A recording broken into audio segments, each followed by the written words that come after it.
gazed up at the gas lamp and stirred his liquor slowly. Occasionally he raised the glass to his lips, but he did not seem to be at all intent upon his drinking. When he entered the room, there had been a gentleman and a lady there, whose festive moments seemed to be disturbed by some slight disagreement. But Howard, as he gazed at the lamp, paid no attention to them whatever. They soon left the room, their quarrel and their drink finished together, and others dropped in and out.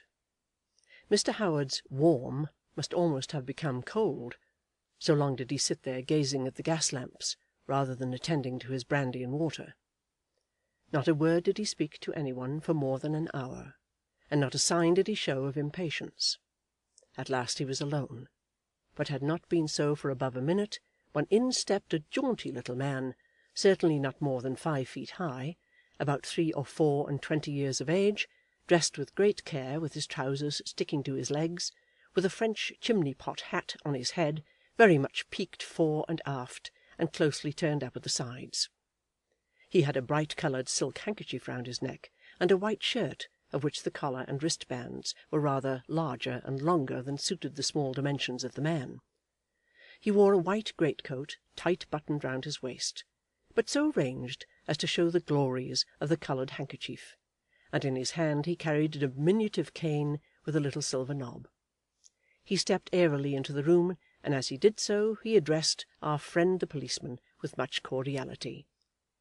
"My dear Howard," he said, "this is a pleasure.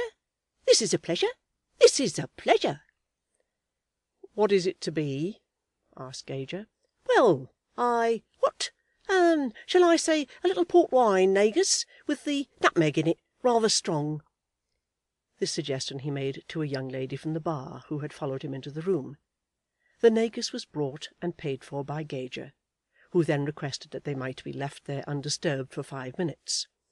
The young lady promised to do her best, and then closed the door. "And now, Mr. Howard, what can I do for you?" said Mr. Cann, the burglar. Gager, before he answered, took a pipe case out of his pocket and lit the pipe. "Will you smoke, Billy?" said he. "Well, no, I don't know that I will smoke. A very little tobacco goes a long way with me, Mr. Howard. One cigar before I turn in, that's about the outside of it. You see, Mr. Howard, pleasures should never be made necessities, when the circumstances of a gentleman's life may perhaps require that they shall be abandoned for prolonged periods. In your line of life, Mr. Howard, which has its objections, smoking may be pretty well a certainty."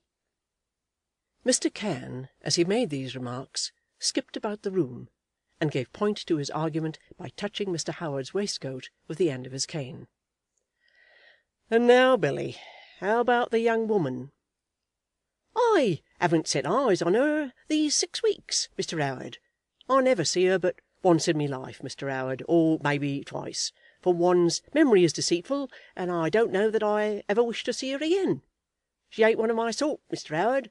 I likes 'em soft and sweet and coming. This one, she has her good points about her, as clean a foot and ankle as I'd ever wish to see, but laws, what a nose, Mr. Howard!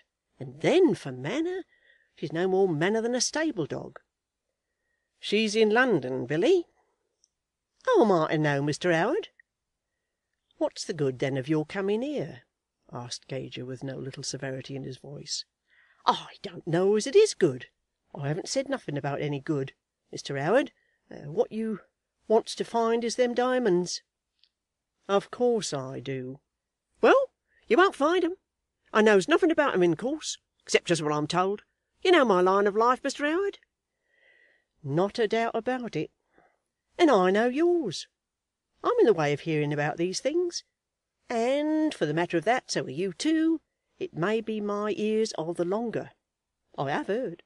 You don't expect me to tell you more than just that I have heard. It was a pretty thing, wasn't it? But I wasn't in it myself. More's the pity.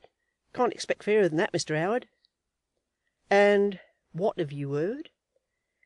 "Them diamonds is gone, for none of you can get at 'em. That £500 as the lawyers have offered is just nowhere. If you want information, Mr. Howard, you should say information." "And you could give it, eh, Billy?" "No, no. He uttered these two negatives in a low voice and with much deliberation. "I couldn't give it. A man can't give what he hasn't got. But perhaps I could get it." "What an arse you are, Billy! Don't you know that I know all about it?" "What an arse you are, Mr. Howard! Don't I know that you don't know, or you wouldn't come to me? You guess. You're always a guessing. And because you know how to guess, they pays you for guessing. But guessing ain't knowing. You don't know, nor yet don't I. What is it to be if I find out where that young woman is?" "A tenner, Billy. £5 now, and 5 when you've seen her. All right, Billy?" "She's a going to be married to Smiler next Sunday as ever is down at Ramsgate. And at Ramsgate she is now. You'll find her, Mr. Howard, if you'll keep your eyes open, somewhere about the Fiddle with One String." This information was so far recognised by Mr. Howard as correct, that he paid Mr. Cann 5 sovereigns down for it at once. Chapter 57.